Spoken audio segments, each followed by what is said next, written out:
2 години по смртта на парламентарната демократија во Македонија, пред овој споменик на црниот понеделник, порачуваме: ќе ставиме точка на намерата на власта да продолжи до конечната пресметка со слободата на говорот, со демократијата, со слободата на избор на граѓаните. Никој да нема дилема дека Социјалдемократскиот сојуз на Македонија и опозицијата ќе го дозволат уништувањето на Македонија. Предстои период кога ова лудило мора да заврши.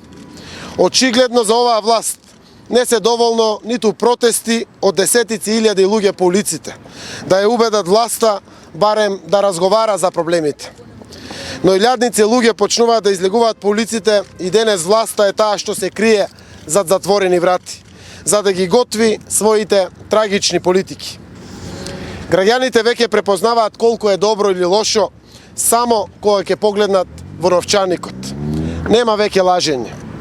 Денес на сите им е јасно дека имаме власт која што 100% владее за своји потреби и за потребите на бизнисите на врвот на власта, која што креира политики и закони со што се одржува позицијата на сметка на сиромаштијата на народот.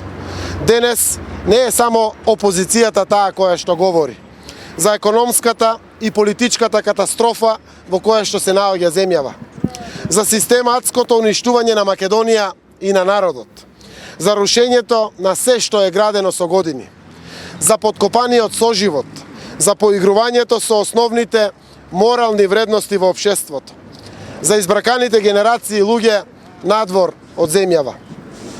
Денес тоа демократско ткиво што се ревитализира после секоја дрска повреда од власта најавува дека се ближи денот кога ние, граѓаните на Македонија, ќе ве изфрлиме од удобните фотели. Овој споменик ќе го оставиме да сведочи за 24 декември 2012 година, денот кога власта на Никола Груевски ја згази парламентарната демократија во Република Македонија.